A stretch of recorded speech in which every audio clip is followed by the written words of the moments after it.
Hello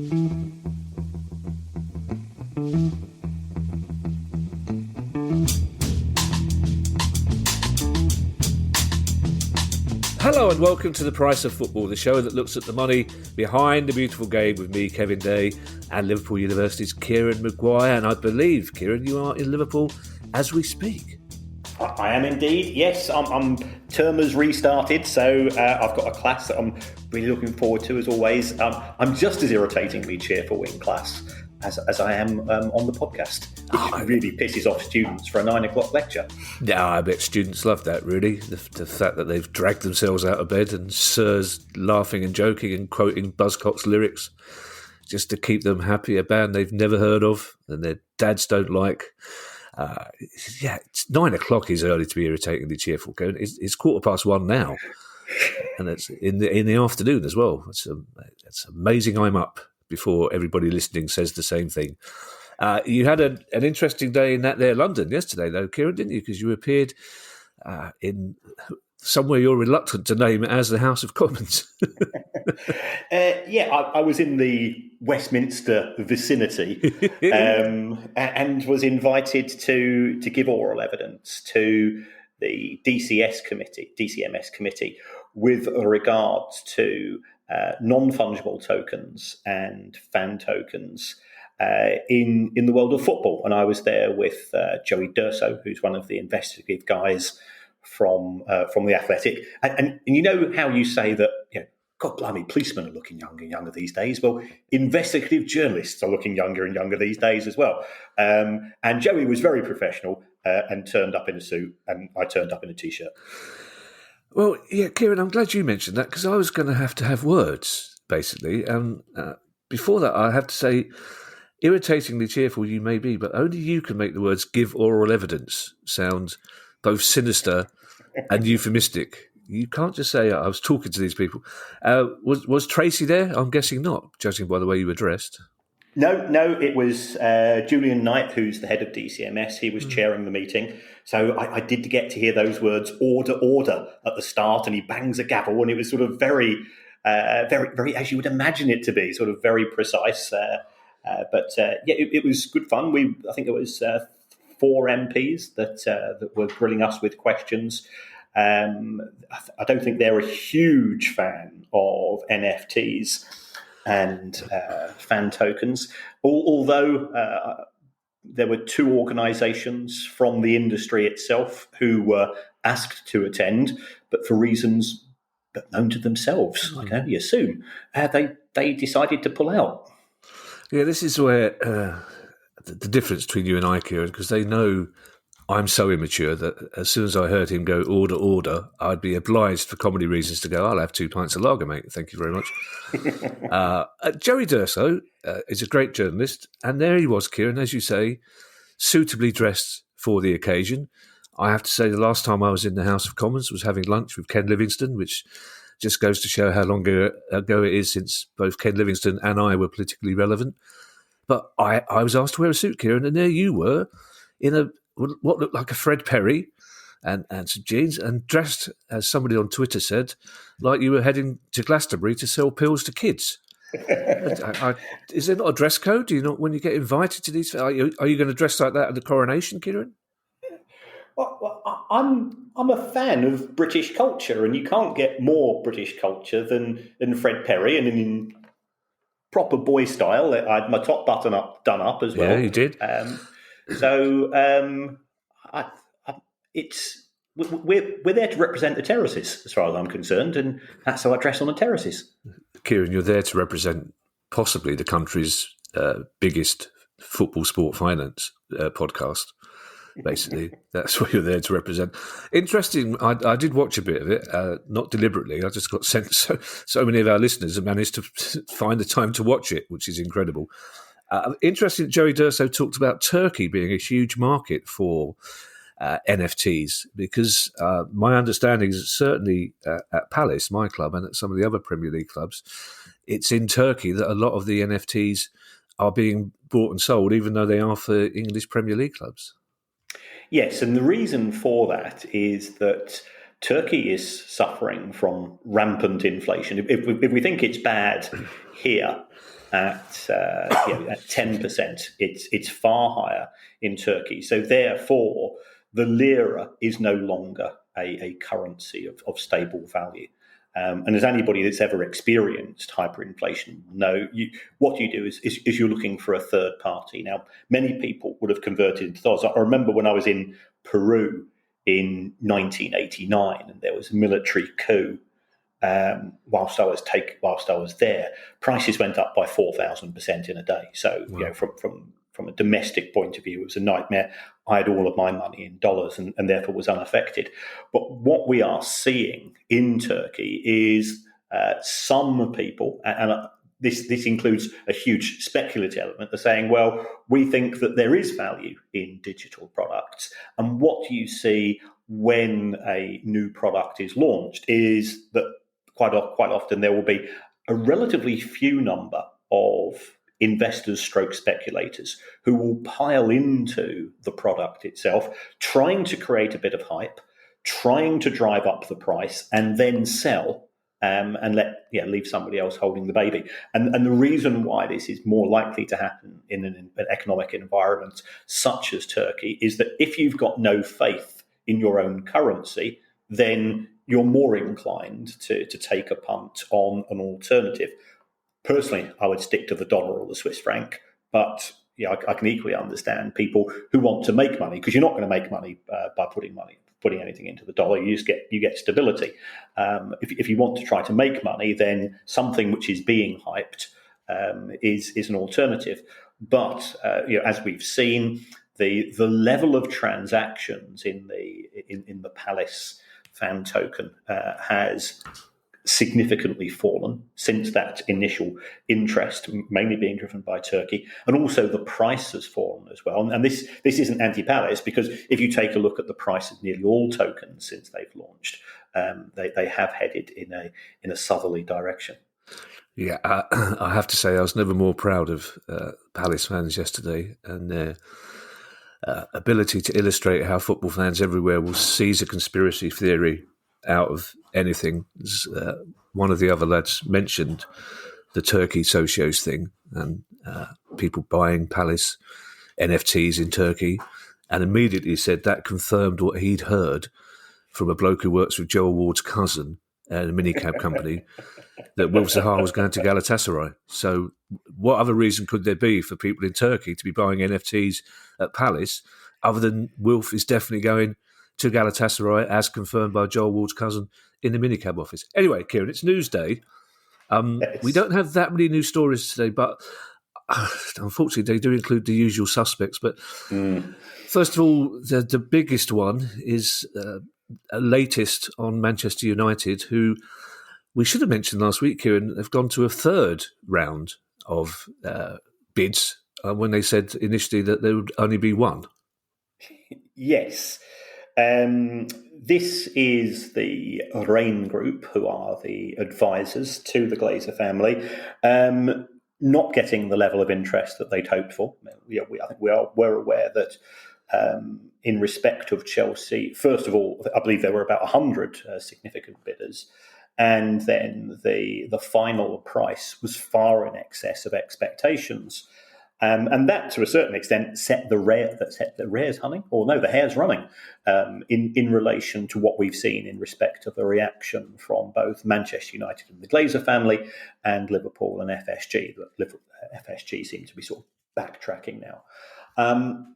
They are looking for a third bid. Now, to me, that suggests that both Sheikh Jassim and Sir Jim Ratcliffe are not increasing their first bids by very much. There's probably little or no difference between their initial two bids, and they're just trying to squeeze a little bit more right at the last minute, in exactly the same way that you would expect an auctioneer to behave. So, for any of you who are fans of Bargain Hunt, you'll know the strategy which is used by the auctioneer.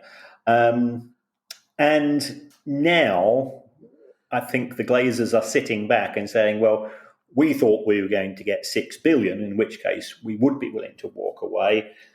The bids seem to be quite a way short of that.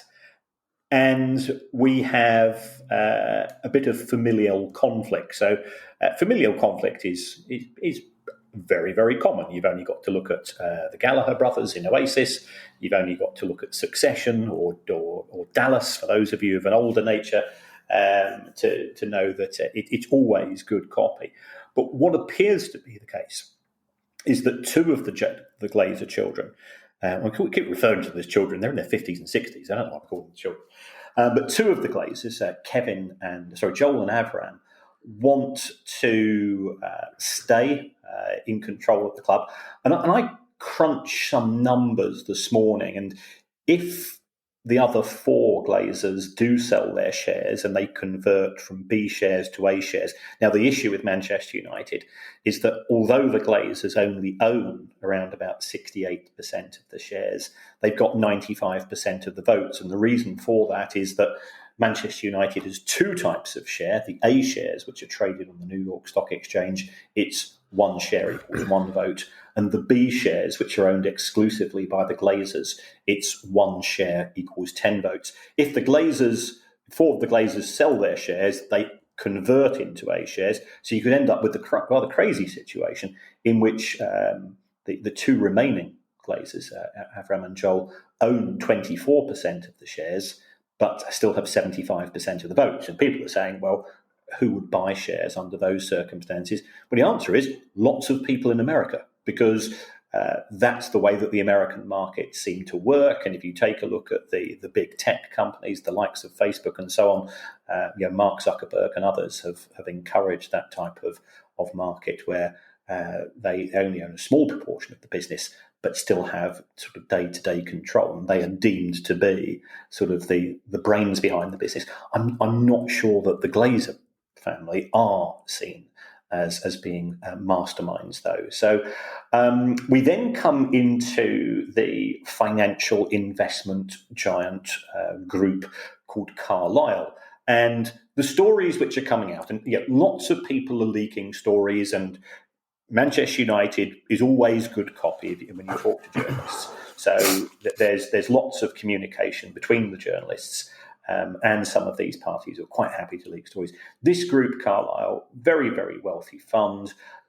It's looking at a minority investment either for itself or alternatively for the benefit of some clients.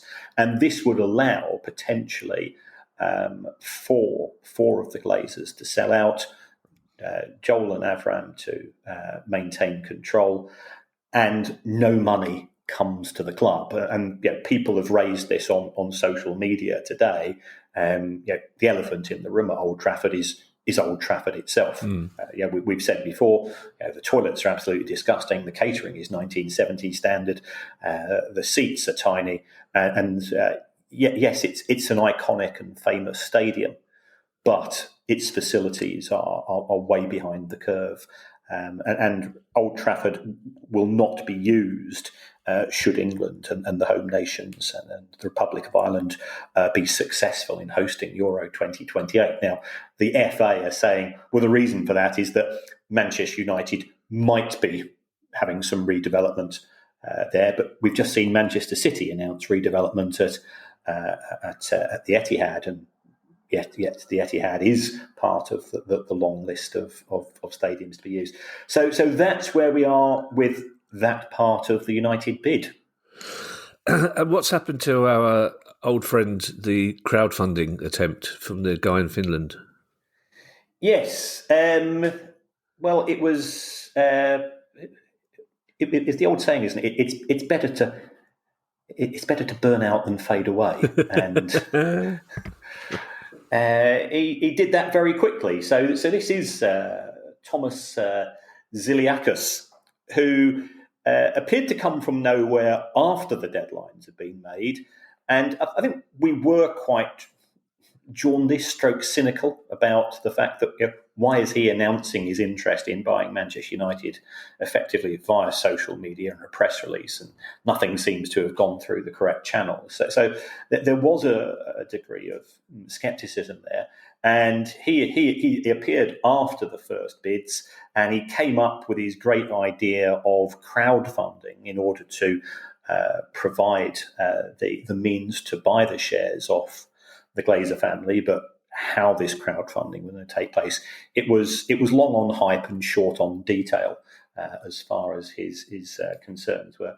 And then he says, it's all a fix, it's all a conspiracy. The Rain Group are now looking for a third round of bids. So on a point of principle, I'm withdrawing my interest. And people going, well, you were never really seriously interested. What has happened is you've got a few more followers on social media, and for 3 weeks you managed to get free publicity for your other other operations. So I think this is indicative of the power of Manchester United. People will remember going right back to the 1990s, and people might remember Michael Knighton, who turned up on at Old Trafford one day. He said, "I'm going to buy Manchester United for £10 million." And all the time I go, £10 million, what a sum of money. He did a couple of keepy-uppies in front of in front of the Stretford end. Everybody cheered him, and then of course he failed to materialise with the dosh. That's part of the romance. That's part of the theatre and the pantomime that is football, and it stretches back many years. I love Bargain Hunt, by the way. For those of us who work at home, it's a great way of passing the time away between that late morning dip and the early afternoon biscuit. It's fantastic. Ali likes it less so, because I constantly hear her going, "Will you stop shouting? Don't buy that, mate. It's shit." I'm trying to work. And she knows if I go quiet, it's because Catherine Southon's on. I like Catherine. You tweeted, Kieran, a couple of days ago, something that confused me, not because of the way you tweeted it, but because of the way my mind works. It was about the share price at United dropping because of fears that the Glazers may be staying in charge. I thought the one thing I knew about stocks and shares and people who invested in them was that they liked stability. So I was slightly confused by the idea that them actually staying at the club was freaking the markets. Well, yeah, I think under normal circumstances, when we don't have an outstanding M&A deal on the table, you're absolutely right. But what we have here is, if you go back to Manchester United's share price, as recently as last sort of July/August, it was around about $10.50, which was way below the initial launch price of the shares when the Glazers brought the club to the New York Stock Exchange in 2012. And then they had their announcement that, we're interested in strategic investment partnerships. And everybody read into that, they're willing to sell out. And then when the rumours were going around, they're looking for $6 billion, people said, well, $6 billion, that works out as a share price of, $35 or something like that. So people piled into Manchester United shares on a speculative basis. It was a bit like Eddie Murphy in Trading Places, because if I buy the shares at $10 and I can sell them for $35, I'm going to make a profit.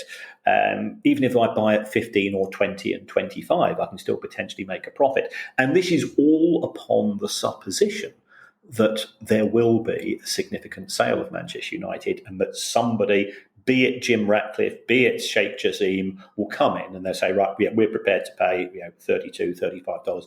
And Manchester United's share price went as high as $27, $28. And then since then, since the stories of the Rain Group are now turning into to market hustlers, they're trying to extract a bit more interest. When the second bid deadline came and went, and nothing really happened, the share price dipped. And now the stories are circulating that we could have a situation in which there will not be a transfer of control, and there won't be a full bid from either Ratcliffe or Jassim at the price that the Glazers are looking for.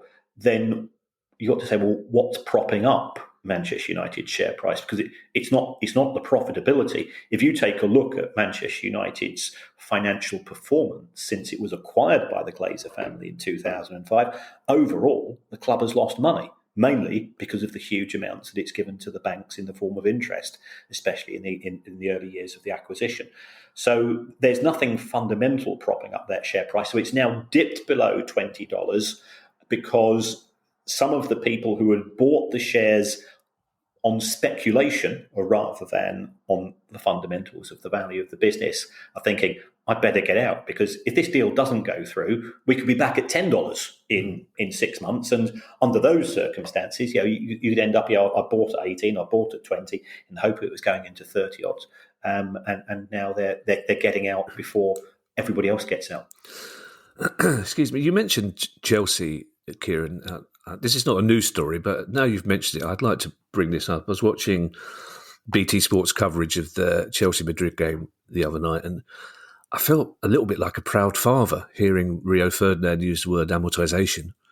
Really? Because I suspect that either he or someone at BT Sport have been listening to our pod. But they were talking about Chelsea's possible FFP things, and also the problems of offloading players that are on 8-year contracts, a gazillion pound a year. But Joe Cole actually made a very perceptive comment, I thought, when he said that people like Todd Burley and other billionaires who are buying English football clubs, they're probably well used to having 30 high-level managers on about £150,000 a week.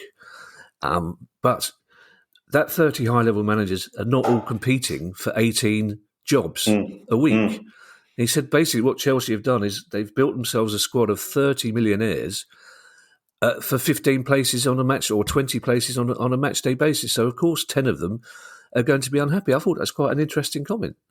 It is. I think he's absolutely nailed it. There has been no... remember, we always say this isn't a football show, but from a financial point of view, what they have done in just buying anybody that... I think anybody that's read Brighton Rock by Graham Greene got signed by them when Potter first arrived, wasn't it? I'm not sure that Cucurella falls into that category, though. But there has been a huge spend. Now, the stories that I'm hearing is that although they have signed these players like Fernandes, Mudryk, Cucurella and Sterling and so on, with the exception of Raheem Sterling, none of them are on what you would call eye-watering contracts. And I know this sounds very glib.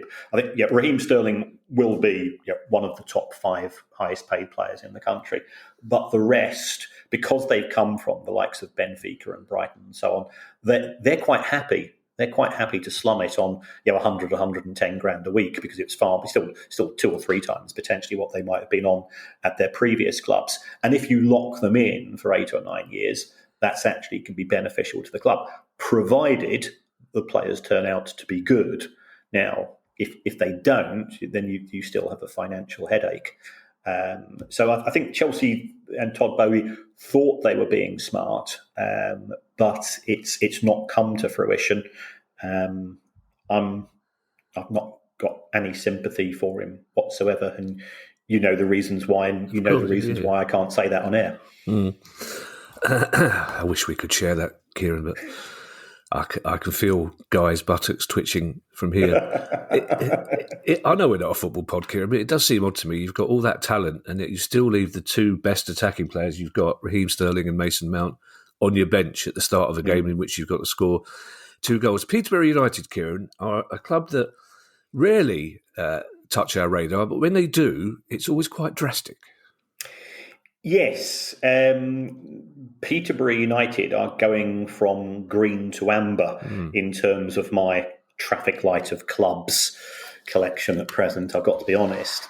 What we have seen here, and remember the company which I think owns the stadium has gone into receivership, and there's some sort of dispute between some of the owners, and there's other things taking place as well.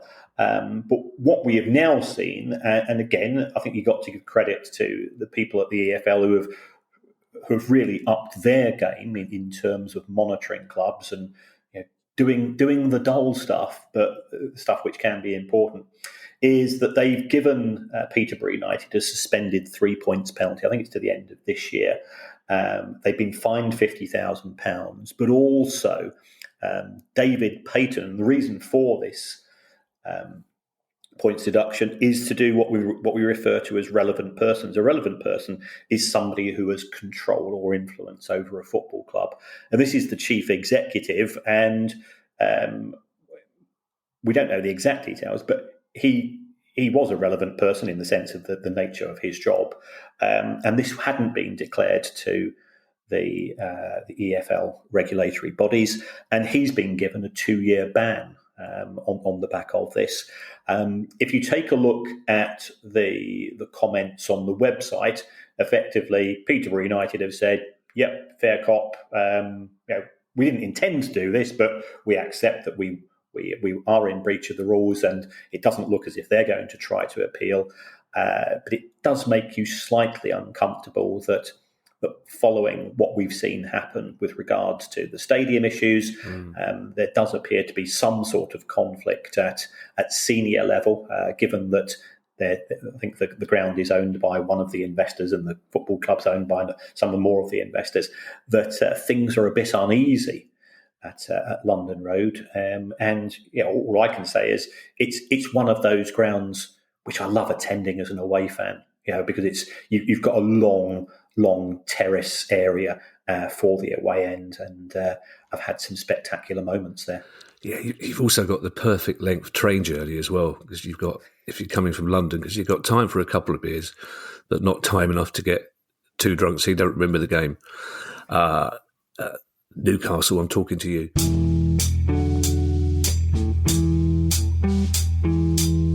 This episode of The Price of Football is brought to you by Manscaped. Everyone is aware by now that nose hairs are a major turn-off. That's why Manscaped have upgraded to their brand new Weed Whacker 2.0 nose and hair trimmer. With improved blades and motor, you can feel the power of nasty nose hair annihilation in the palm of your hands. And the improved Weed Whacker can now be found in their Performance Package 4.0 for no additional cost. Take a look at manscaped.com and use the code PRICEOFFOOTBALL for 20% off and free shipping. Take a look at manscaped.com and use the code PRICEOFFOOTBALL for 20% off and free shipping. The new Weed Whacker 2.0 uses a powerful 7,000 RPM motor with an improved steel blade system that upgrades the cutting performance from their first generation to better whack your weeds. It also comes with skin-safe technology, which helps reduce nicks, snags, and tugs. It's cordless, rechargeable, and has a battery with up to 45 minutes of runtime. Can you imagine 45 minutes on your nostrils? So get 20% off and free shipping with the code PRICEOFFOOTBALL, all in big letters, PRICEOFFOOTBALL at manscaped.com. That's 20% off with free shipping at manscaped.com and use that code PRICEOFFOOTBALL.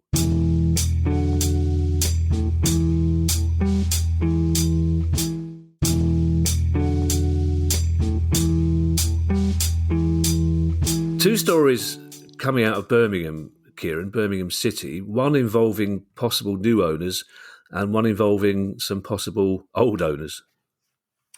Yes, the first of these stories, it has come from the Hong Kong Stock Exchange, where Birmingham's owners are based, and Birmingham shares are traded on the Hong Kong Stock Exchange. So, because it is a what we refer to as a listed market, there is a greater degree of compliance and security there. It looks as if two of the biggest shareholdings which are held, which together account for 46% of Birmingham shares. And I believe that people are sort of trying to work out exactly who does own Birmingham, because things start going a bit offshore quite quickly. But there is an indication now, and this has been confirmed in a stock exchange announcement, that the club is seeking new ownership, or rather the owners are seeking new ownership for 46%. And then if they pick up a few more shareholdings, they could have a controlling interest once they get to 50% plus one. So I think that is good news, because the Birmingham owners are sort of classic absentee landlords, in the sense that they don't get involved in terms of engagement with the fan base. And like many absentee landlords, they let the property go to rack and ruin. And sadly, that is what has happened at St Andrews. And I first went there in 1981, and not a lot has improved since then. And the owners have to take some responsibility for that. So we could have new owners on the back of this, but I think the EFL are also having their work cut out because they want to ensure that there is transparency and clarity with regards to whoever takes over at St Andrews. I'm not going to call it the Trillion Trophy Stadium, because it's not. It's St Andrews, as any football fan will attest. So that's where we are in respect of the first issue. The second issue, and I think we have sort of mentioned this in passing once or twice. Matt Southall, who Charlton fans and Rochdale fans, they will all be having nervous tics at the very mention of that name. He was a part owner of Charlton Athletic. His tenure there was brief and spectacular, but not spectacular in a positive way. He then was involved in a hostile takeover of Rochdale, which resulted in a lot of aggravation and a lot of angst up in that North Manchester area. A local businessman called Paul Richardson and a former footballer, Maxi Lopez, they all ended up as running the football club without formally being shareholders. And that was in breach of EFL rules. So again, they've been given a suspended sentence with regards to their involvement as far as running a club is concerned. Matt Southall's suspension can't be too short as far as I'm concerned. Yeah, Charlton and Rochdale fans won't agree with me, Kieran, but there's almost a sense of chutzpah in the fact that three people who were nowhere near owning the club simply turned up at work on a Monday morning and carried on as though they owned the club. How was that allowed to happen? Well, yeah, as we've established, the current owners at Birmingham have been absentee. I mean, I believe that there was a £30 million deal agreed in principle between Southall, Richardson and Lopez to acquire the club, and effectively they then put into place their chosen few to operate the club on a day-to-day basis. So they did have operational control without having formal ownership, and this is why they breached the EFL regulations. And I think it's further indication that the people who are in charge of football do have a pretty tough job. And whilst we have been critical at times, we also have to give credit for those people who are trying to play whack-a-mole with. It's not 72 clubs, because the vast majority of clubs are run in a professional manner. But there are some hardy perennials, which it's a bit like as a teacher. It's a classic Pareto's principle. 80% of my time is dealing with 20% of problem issues for the same people. Yeah, you mean the same people who really are cross that you're irritatingly cheerful at 9 o'clock in the morning? Those ones. Yes. Is £30 million likely to be what the club goes for now, Kieran? That doesn't strike me as a lot for a big club with a lot of potential. I think that's probably a fair price, and the reason for that is that if St Andrews was in prime working order, then I'd say it's an undervalue. But whoever inherits the club is going to have to spend a lot of money on infrastructure, on bringing St Andrews back to an appropriate standard. And therefore, it's a bit like if you buy a dilapidated house, you would pay less than market value because you say, well, look, I'm going to have to go and, I'm going to have to replace the kitchen. I'm going to have to go and sort of knock down one of the walls because it's crumbling. And therefore, it needs to come off the asking price. Yeah, it gives me no pleasure, Kieran, to say that we are heading for Southend United. But it seems that if chickens are not coming home to roost for Ron Martin, they are at least flapping their wings. You can feel the breeze from here, Kieran. Well, you can, and Southend appear on this show far too often, but This is a story in relation to a sponsor who signed a 3-year deal as recently as last August. The sponsor is called PG Site Services. And they have said, we're not happy. If you are sponsoring a company, then you inherit its reputational damage at times. And that's why, if you talk to Newcastle fans, they'll say, well, that's why our commercial income never increased over the tenure of Mike Ashley's ownership, because Mike Ashley was a divisive and some would say a toxic brand in his own right. Sponsors didn't want to be connected with Newcastle because they felt that there would be a backlash from fans against their company. And we see this sort of guerrilla marketing. I remember when Team Viewer became Manchester United's front of shirt sponsor, Manchester United's fans went to the equivalent of Trivago of Trustpilot and started writing bad reviews against Team Viewer because they said, we don't want you. We want to make things as awkward as we can for the Glazers because our objective is to remove them from the head of the club. Well, we saw the same effectively at Newcastle. And now we've got the sponsors saying, because of the conflict between the owner, Ron Martin, and the fan group as effectively, formally represented through the Shrimpers Trust, who have said to fans, don't buy a season ticket unless you have to, because we want to try to persuade Ron to leave. And we covered the story a week or two ago that he is sort of hinting that he might be willing to sell the club.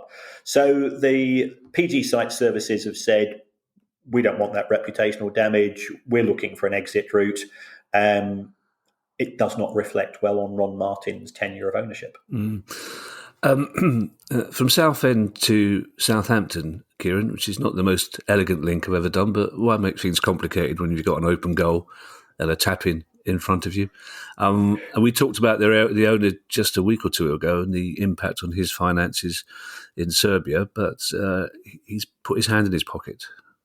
Yes, he certainly puts his money where his mouth is. So this is Dragan Solak, the Southampton owner, who already has spent a lot of money in terms of giving money to the previous owners, the Lieber family. But that doesn't benefit the club itself. So what's happened here is that he's put £15 million sort of directly into the club. The benefit of that is, therefore, they're not going to MSD Holdings, they're not going to Macquarie, and borrowing at 12, 14, 15%, which is what we are seeing some clubs, even Premier League clubs, potentially having to borrow at these days to provide some working capital, because we're sort of in a relatively fallow period. Premier League clubs get quite a lot of money in June and July from the broadcasters and from sponsors. They get quite a lot of money as a rule when there are season ticket renewals, but season tickets don't actually cover a huge proportion of revenue for a club like Southampton. And therefore there are cash requirements, and that's what we've seen here. So I think it's also sort of a vote of confidence from the owner saying, well, I'm aware that some people are getting slightly twitchy about my finances, but it's 15 million quid. Stick that in your pipe and smoke it. Our final story, Kieran, takes us to Leeds United. And again, Guy doesn't like us talking about football, but I think along with 250,000 other people, maybe more around the world, I watched their game against Liverpool, and in a sympathetic way was shouting at them, "You don't defend! Stop that! Leave some people in your own half. Stop it!" Because it was the only person in the world who thought that was good defending would be Kevin Keegan. That's how you defend.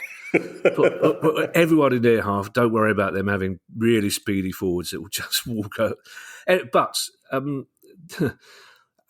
while it's not a brilliant time on the pitch at the moment for them, their owner is being slightly optimistic elsewhere, isn't he? Yes. So Andrea Radrizzani, we're fully aware that San Francisco 49ers Enterprises owns a significant stake in Leeds United at present. with a potential view to a takeover of the club. Now, there also have been some stories running in the press that the asking price is somewhere in the region, I think 400 to 450 million pounds. If Leeds United are a Premier League club, but if they are not a Premier League club, then that probably drops to somewhere in the region of 100 to 150.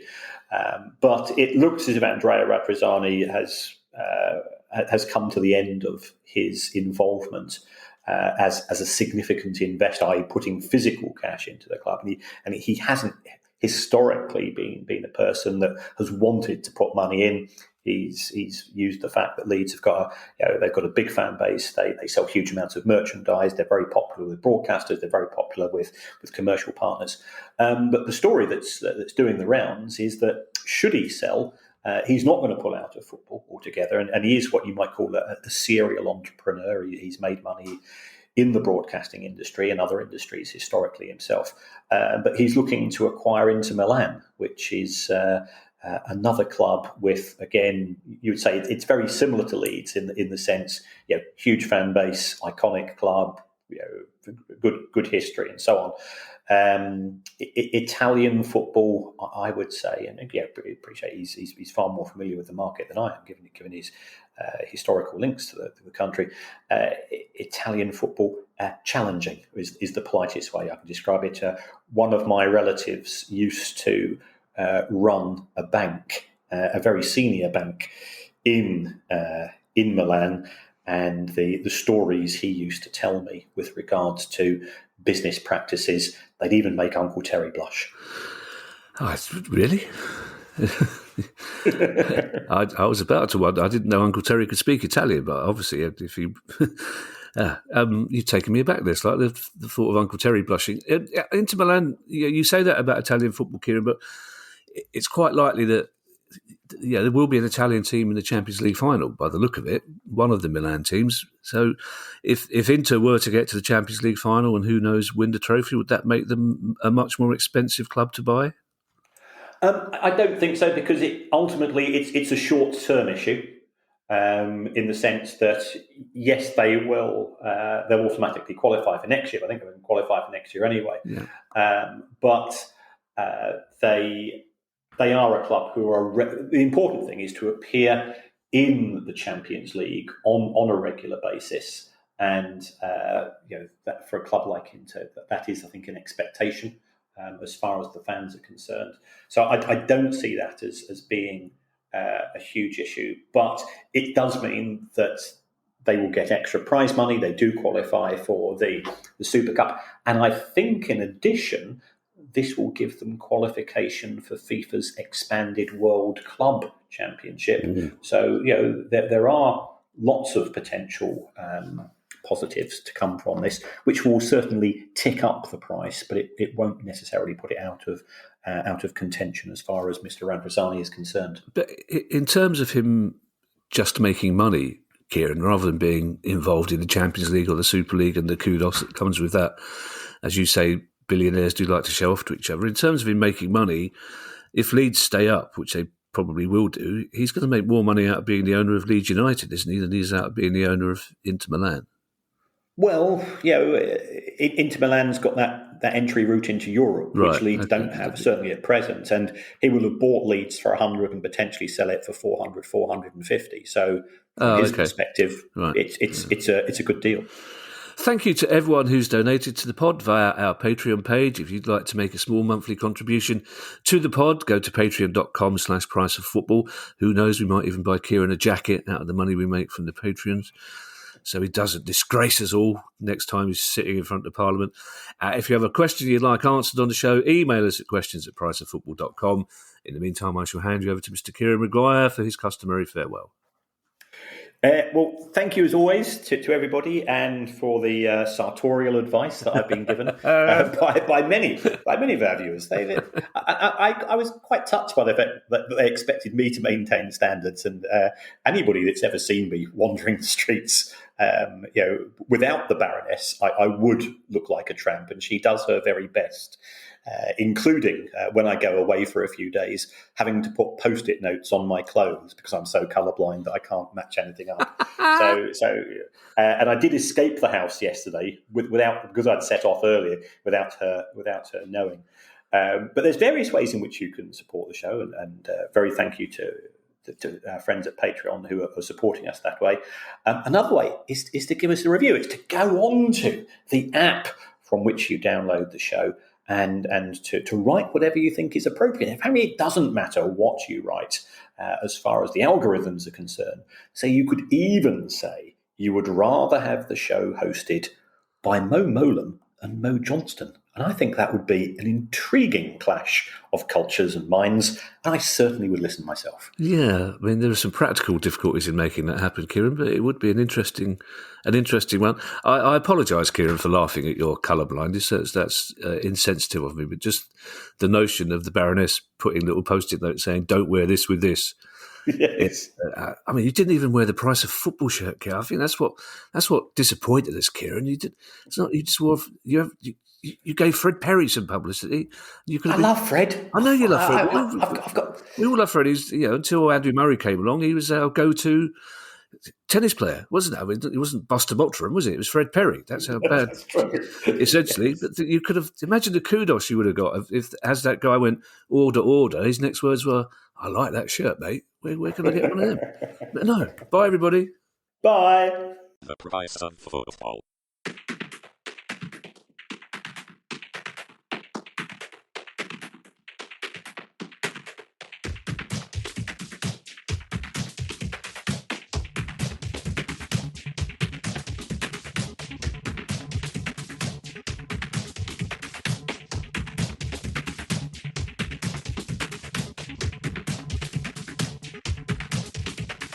The price of football.